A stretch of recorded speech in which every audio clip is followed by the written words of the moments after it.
Langit bumi bercerita keagungan Tuhan. Salam sejahtera di dalam kasih Tuhan Yesus Kristus. Saudara sekalian, kita bertemu di dalam Fellowship Jogja 5 Mei 2024. Saat ini saya akan mengambil satu tema, yaitu iman yang mengubah kenyataan. Saudara yang dikasihi Tuhan Yesus Kristus, iman yang saya maksud di sini adalah satu keyakinan di dalam kebenaran, di mana kita meyakini sesuatu dan sesuatu itu benar datangnya dari Tuhan.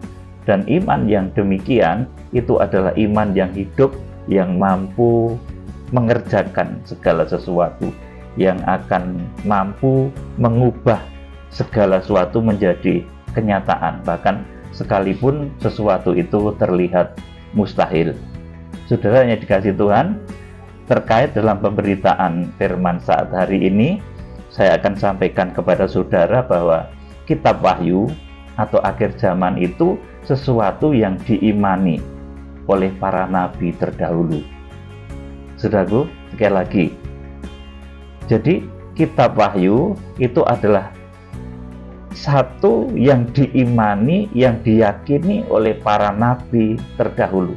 Dan tugas kita pada saat ini adalah menyampaikan kitab Wahyu, bahkan menggenapi apa yang ada di dalamnya. Di dalam kitab Wahyu pasal 1 dituliskan bahwa berbahagialah ia yang membacakan.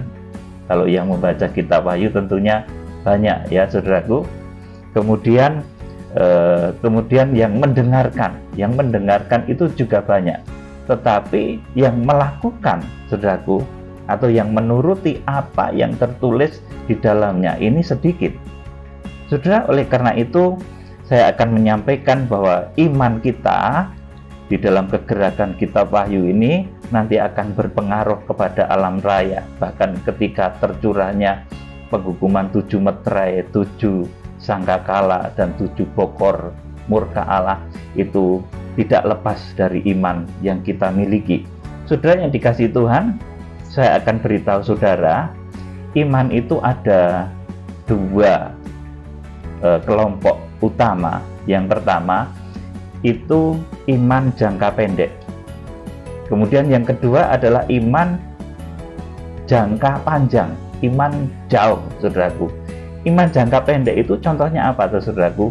Iman bahwa besok saudara dapat duit, diberkati Tuhan. Itu iman jangka pendek. Iman untuk memperoleh kesembuhan. Besok saudara akan sembuh, disembuhkan oleh Tuhan, ditolong oleh Tuhan. Itu iman jangka pendek, saudaraku. Iman bahwa anakmu, saudaramu, familimu akan ditolong oleh Tuhan. Itu iman jangka pendek, saudaraku. Dan ada satu lagi, iman jangka panjang. Dan ini imannya para nabi, para rasul yang nanti akan tergenapi di dalam kitab Wahyu. Nah, di dalam hidup kita sendiri, saudaraku, tentunya kita memiliki iman jangka pendek dan iman jangka panjang. Iman jangka pendek mungkin saudara memiliki pergumulan saat ini, saudara sedang krisis di dalam ekonomi, di mana dunia mulai dilanda oleh satu resesi. Kemudian mungkin juga saudara mengalami masalah di dalam hal kesehatan, sehingga saudara butuh mujizat. Saudara memiliki iman, saudara akan disembuhkan oleh Tuhan. Dan kalau saudara iman berdasarkan firman Tuhan, maka itu akan terjadi dan akan mengubah kenyataan. Kenyataannya saya ini sakit diabetes, saudaraku, misalkan begitu. Saudaraku, ada yang bergumul seperti itu. Kenyataannya saya terkena kanker, saudaraku. Saudara jangan menjadi patah semangat, karena iman itu mampu mengubah kenyataan. Kenyataan yang saudara terkena diabetes, kenyataan yang saudara terkena cancer, kenyataan yang saudara mungkin terkena stroke, saudaraku, itu Tuhan bisa ubah. Saudara bisa disembuhkan. Tetapi ini termasuk iman jangka pendek. Saudara, kemudian satu lagi saudaraku mungkin punya pergumulan di dalam bulan-bulan ini.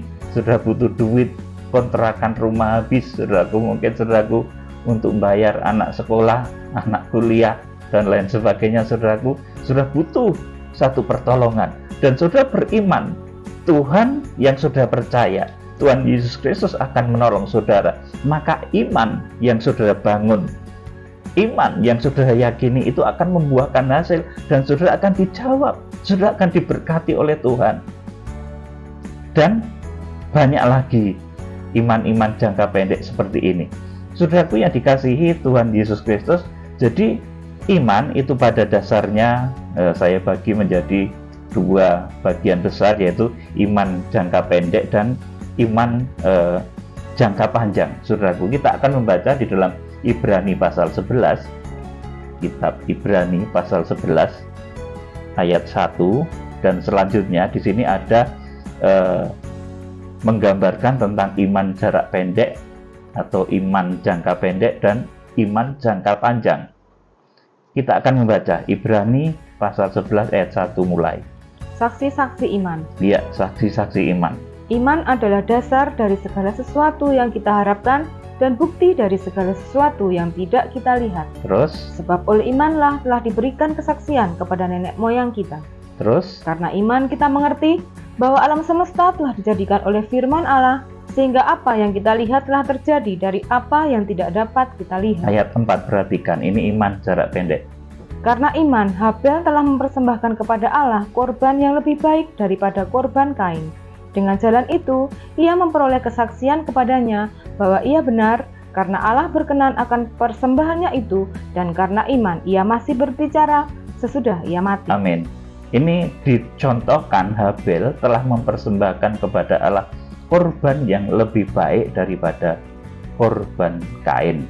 Dengan jalan itu ia memperoleh kesaksian kepadanya bahwa ia benar karena Allah berkenan akan persembahannya, dan karena iman ia masih berbicara sesudah ia mati.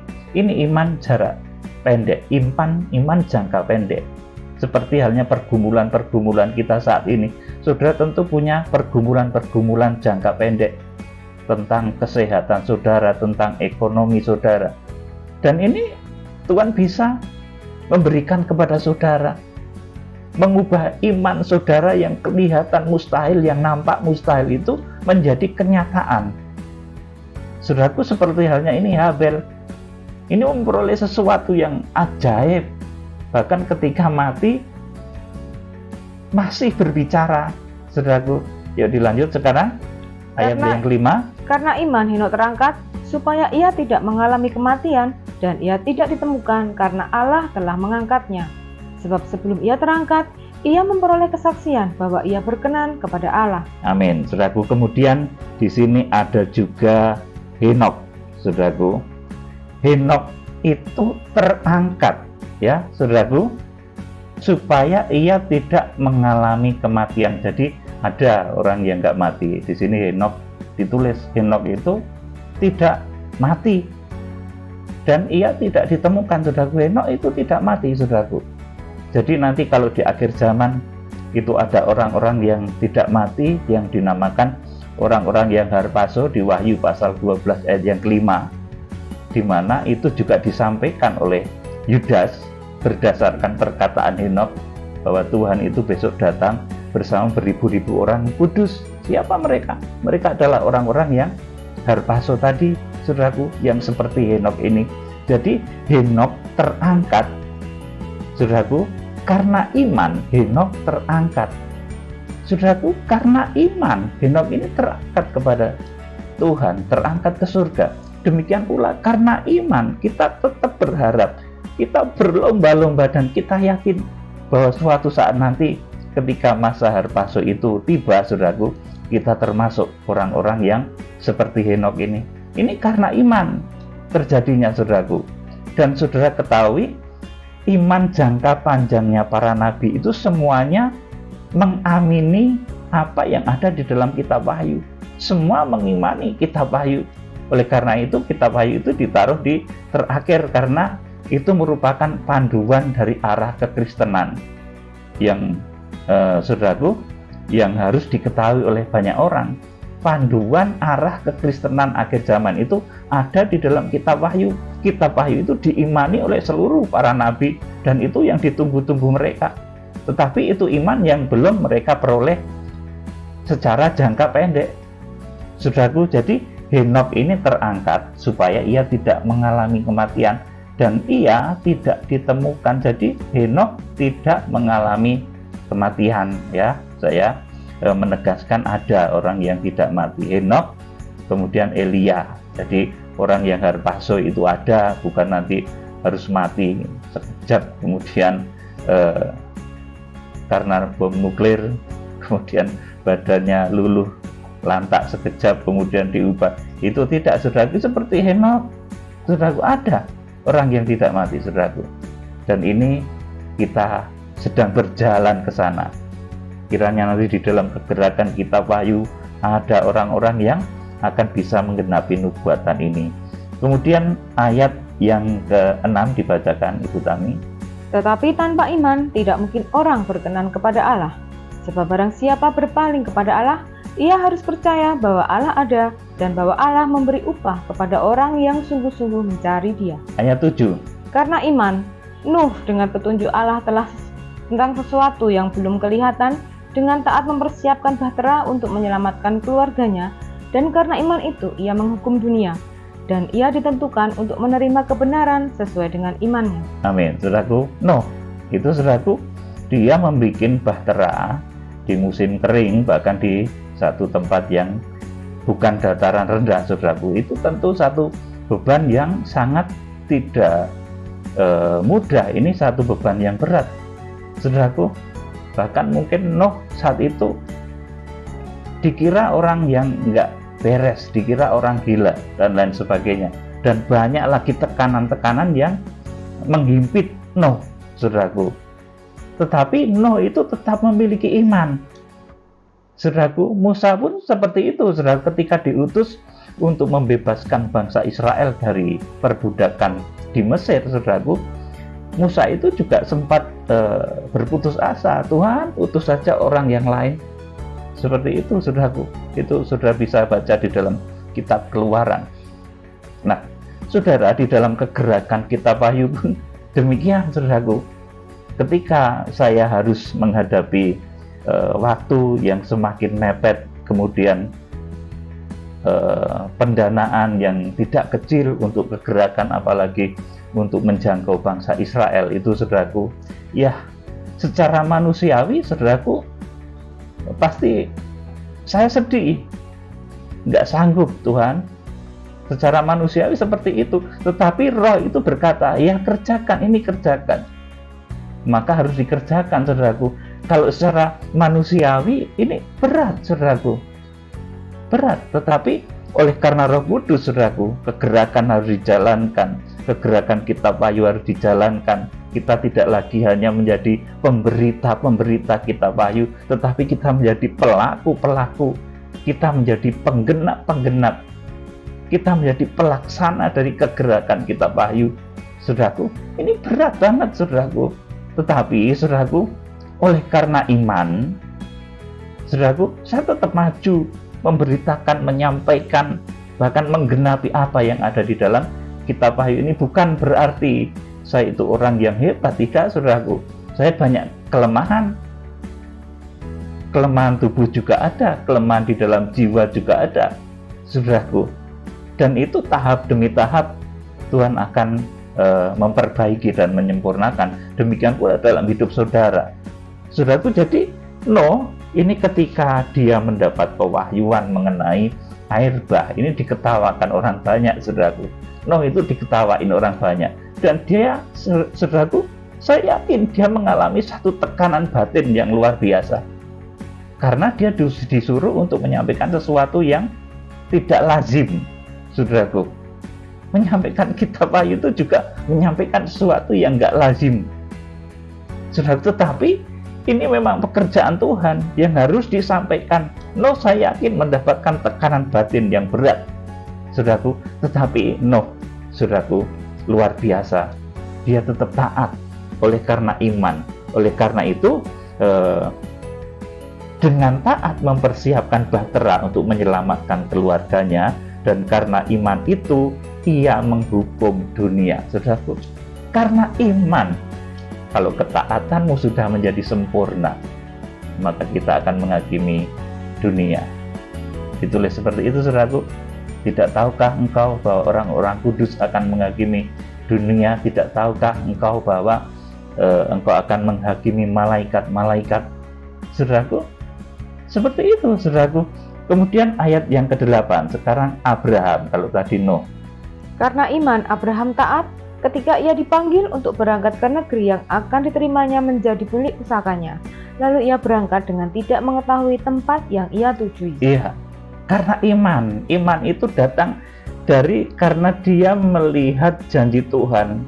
Saudaraku, seperti halnya dalam kegerakan kitab Wahyu, saya berani menyampaikan ini karena saya melihat janji Tuhan yang pernah Tuhan sampaikan secara pribadi di dalam kegerakan kitab Wahyu ini, saudaraku.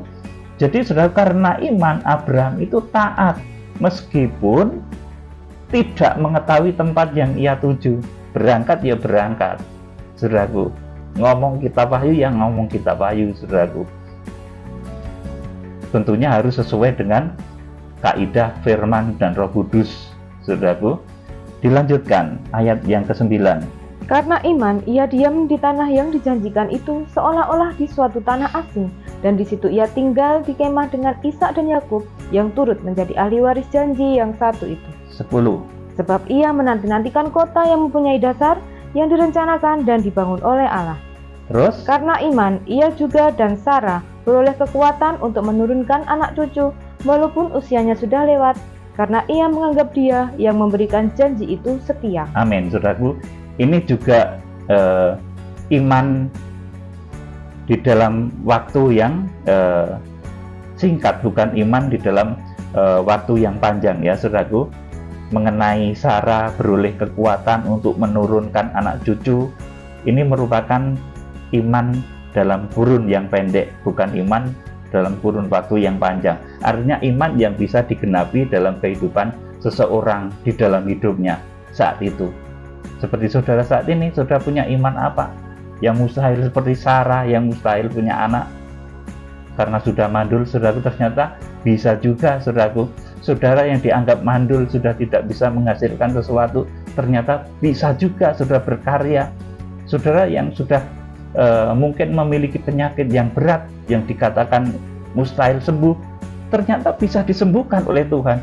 Iman itu mengubah kenyataan. Iman itu mengubah fakta, saudaraku. Saudara harus ketahui hal ini. Iman itu bisa mengubah fakta. Ayat yang 12. Itulah sebabnya, maka dari satu orang, malahan orang yang telah mati pucuk, Iya, orang yang mati pucuk itu Sarah tadi, saudara. Terus? terpancar keturunan besar, seperti bintang di langit dan seperti pasir di tepi laut, yang tidak terhitung banyaknya. Terus? Dalam iman mereka semua ini telah mati sebagai orang-orang yang tidak memperoleh apa yang dijanjikan itu, tetapi yang hanya dari jauh melihatnya dan melambai-lambai kepadanya, dan yang mengakui bahwa mereka adalah orang asing dan pendatang di bumi ini. Nah, ini iman jangka panjang, saudaraku. Tentang iman jangka panjang, yang kegenapannya adalah kitab Wahyu ini, saudaraku. Mereka termasuk ada Abraham, ada Habel, ada Nuh yang kita baca tadi, saudaraku. Dalam iman, mereka semua telah mati sebagai orang-orang yang tidak memperoleh apa yang dijanjikan itu.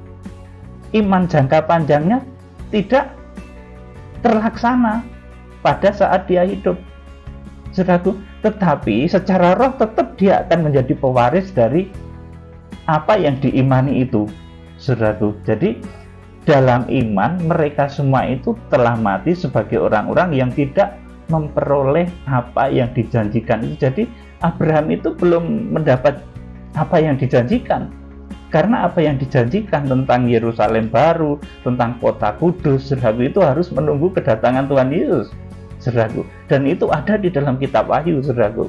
Dan bahagia kita sekarang berada di masa-masa itu, saudaraku. Kita berbahagia berada di masa-masa ini, saudaraku yang dikasihi Tuhan. Jadi dalam iman, baik ada Abraham, kemudian yang kita baca tadi Sarah, saudaraku, kemudian Nuh, itu mereka semua seperti orang yang melambai-lambai kepadanya dan mengakui bahwa mereka adalah orang asing dan pendatang di bumi ini.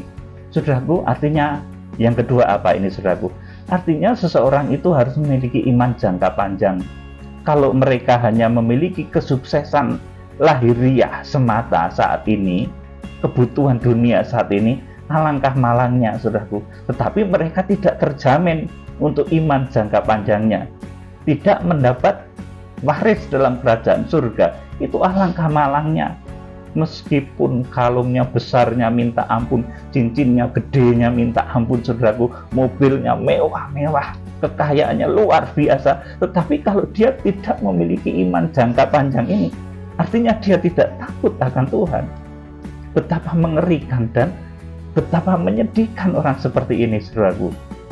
Saudara yang dikasihi Tuhan, jadi kita harus memiliki iman, baik iman jangka pendek maupun iman jangka panjang. Iman jangka pendek itu iman yang digenapi Tuhan di dalam waktu segera. Tetapi iman jangka panjang itu adalah iman yang akan digenapi oleh Tuhan pada saatnya nanti. Dan kita berdoa, saudaraku, kitab Wahyu menjadi bagian iman yang akan digenapi ketika kita masih hidup. Saudaraku, ketika kita masih berada di dunia ini, dan ini waktunya sudah dekat. Ayat 14. Sebab mereka yang berkata demikian menyatakan bahwa mereka dengan rindu mencari suatu tanah air. Terus? Dan kalau sekiranya dalam hal itu mereka ingat akan tanah asal yang telah mereka tinggalkan, maka mereka cukup mempunyai kesempatan untuk pulang ke situ. Terus? Tetapi sekarang mereka merindukan tanah air yang lebih baik, yaitu satu tanah air surgawi. Sebab itu Allah tidak malu disebut Allah mereka, karena Ia telah mempersiapkan sebuah kota bagi mereka. Amin. Saudaraku, jadi ini tentang kerajaan surga, bahwa Tuhan mempersiapkan kota bagi mereka, saudaraku. Tuhan mempersiapkan tempat bagi mereka. Ini iman jangka panjangnya Abraham, kemudian Sarah, kemudian Nuh, saudaraku. Itu mereka memiliki iman ini, saudaraku. Dan itu iman yang tak pernah padam, saudaraku. Dan kita menjadi penggenap-penggenap bahwa apa yang diimani oleh para nabi, para orang-orang kudus terdahulu itu digenapinya di zaman kita ini. Tuhan Yesus Kristus datang, kemudian Dia memberikan semacam susunan di dalam kerajaan surga kepada kita, saudaraku. Ketika Tuhan Yesus Kristus datang, kemudian saudaraku, nanti akan terjadi hal-hal yang luar biasa ketika Tuhan Yesus Kristus datang itu, saudaraku. Itu ada di zaman kita ini, saudaraku. Dan itu iman yang dahulu dimiliki oleh para pendahulu, para nabi, saudaraku, orang-orang kudus terdahulu. Dilanjutkan. Karena iman, maka Abraham tatkala ia dicobai mempersembahkan Ishak. Ia yang telah menerima janji itu rela mempersembahkan anaknya yang tunggal, walaupun kepadanya telah dikatakan, keturunan yang berasal dari Ishaklah yang akan disebut keturunanmu. Amin. Manifestasi dari iman, kalau saudara punya iman, itu ternyata adalah mempersembahkan segala sesuatu yang terbaik. Di sini Abraham mempersembahkan Ishak. Saudaraku, kalau Habel mempersembahkan persembahan yang terbaik. Karena kalau orang itu yakin ada Tuhan, dia pasti yakin bahwa kalau aku persembahan untuk mezbah Tuhan, pasti akan diberkati, pasti akan ada jaminan baik untuk iman jangka pendekku. Mungkin pergumulan saudara dalam hal ekonomi, dalam hal kesehatan, dan iman jangka panjangnya itu keselamatan surgawi. Jadi, saudaraku, manifestasi dari iman itu ternyata persembahan, saudaraku. Orang yang berani persembahan itu orang yang punya iman, saudaraku. Kalau nggak punya iman, ya eman-eman, saudaraku. Sayang persembahan itu, saudaraku. Tetapi bagi orang yang punya iman, persembahan itu sesuatu yang luar biasa. Itu bukti bahwa dia memiliki iman. Kalau nggak memiliki iman, dia nggak mungkin persembahan, saudaraku. Jadi ini rahasia ya, saudaraku. Persembahan itu manifestasi dari iman. Kalau seseorang itu punya iman, dia pasti ngerti persembahan. Karena dengan persembahan dia menyenangkan hati Tuhan, karena dengan memperhatikan pekerjaan Tuhan, saudaraku, itu imannya akan diwujudkan oleh Tuhan, baik yang jangka pendek maupun jangka panjang. Dilanjut ayat yang ke-19. Karena ia berpikir bahwa Allah berkuasa membangkitkan orang-orang sekalipun dari antara orang mati. Terus? Dan dari sana ia seakan-akan telah menerimanya kembali. Terus? Karena iman maka Ishak sambil memandang jauh ke depan memberikan berkatnya kepada Esau dan kepada Yakub dan Esau. Terus? Karena iman maka Yakub ketika hampir waktunya akan tiba memberkati kedua anak Yusuf lalu menyembah sambil bersandar pada kepala tongkatnya. Ya. Karena iman maka Yusuf menjelang matinya memberitakan tentang keluarnya orang-orang Israel dan memberi pesan tentang tulang belulangnya. Terus 23. Karena iman maka Musa setelah ia lahir disembunyikan selama 3 bulan oleh orang tuanya karena mereka melihat bahwa anak itu elok rupanya dan mereka tidak takut akan perintah raja. Terus? Karena iman maka Musa setelah dewasa menolak disebut anak putri Fir'aun karena ia lebih suka menderita sengsara dengan umat Allah daripada untuk sementara menikmati kesenangan dari dosa. Ya, langsung ayat 39 dan 40. Dan mereka semua tidak memperoleh apa yang dijanjikan itu, sekalipun iman mereka telah memberikan kepada mereka suatu kesaksian yang baik. 40. Sebab Allah telah menyediakan suatu yang lebih baik bagi kita, tanpa kita mereka tidak dapat sampai kepada kesempurnaan. Amin. Jadi, dan mereka semua tidak memperoleh apa yang dijanjikan itu, yang merupakan iman jangka panjangnya. Saudaraku, iman jangka panjangnya tentang apa? Tentang janji Tuhan, tentang kedatangan Tuhan, tentang Yerusalem baru, tentang langit baru, bumi baru, tentang Yerusalem baru. Itu iman jangka panjang mereka, saudaraku. Itu belum mereka terima. Dan saudaraku, iman para nabi, orang-orang kudus itu sekarang sedang kita kerjakan. Saudaraku, kita berada di kurun waktu yang sudah mendekati akhir zaman, saudaraku. Oleh karena itu kemudian saudaraku, seperti ayat ini dikatakan, sebab Allah telah menyediakan sesuatu yang lebih baik bagi kita. Tanpa kita, mereka tidak dapat sampai kepada kesempurnaan. Saudara, tanpa kitab Wahyu, saudaraku, tanpa digenapinya kitab Wahyu, saudaraku, imannya para nabi-nabi terdahulu, orang-orang kudus terdahulu, kalau kitab Wahyu belum digenapi, saudaraku, iman mereka belum jadi iman yang jangka panjang. Saudaraku, oleh karena itu meskipun di depan kita itu tantangannya berat, saudaraku, untuk kegerakan kitab Wahyu ini betul-betul tantangannya itu cukup berat, ya. Saudara pahami akan hal ini, di dalam berbagai hal berat, tetapi karena ini perintah Tuhan. Kalau secara manusiawi sih saya pengennya khotbah yang penak-penak, saudaraku, yang menghibur terus, saudaraku. Secara manusiawi pengen saya begitu, tetapi Roh nyatakan engkau harus sampaikan kitab Wahyu karena waktunya sudah dekat. Dan ini adalah yang diimani oleh para nabi terdahulu, para orang-orang kudus terdahulu. Kamu harus sampaikan hal ini sesuai dengan panggilan yang Tuhan tetapkan terhadap saya, saudaraku. Maka saya sampaikan juga, meskipun secara fisik, secara badan ini berat, saudaraku, berat. Untuk menginjili Israel, sekali lagi saudaraku, itu membutuhkan banyak pengorbanan, baik pengorbanan pikiran, tenaga, bahkan juga harta. Saudaraku, tidak sedikit, saudaraku. Dan ketika saya melihat hal ini, saya bersujud menangis di hadapan Tuhan. Tuhan, ini betapa berat menurut ukuran manusia, tapi bagimu ini tidak ada yang mustahil, karena iman itu bisa mengubah kenyataan. Saudaraku, kenyataan saya seorang yang sederhana, tetapi oleh karena Tuhan memakai untuk kegerakan akhir zaman, untuk kegerakan kitab Wahyu. Dan ini harus tetap diberitakan sampai semuanya tergenapi. Dan saudara simak ya apa yang sudah saya sampaikan. mengenai tata urutan dari kegerakan kitab Wahyu 2 sesi yang lalu yang sudah kita lalui. Saudaraku, kita sudah simak lagi supaya sudah ngerti bagaimana alur dari kegerakan kitab Wahyu itu terjadi. Saudara, kiranya Tuhan Yesus Kristus memberkati saudara semuanya.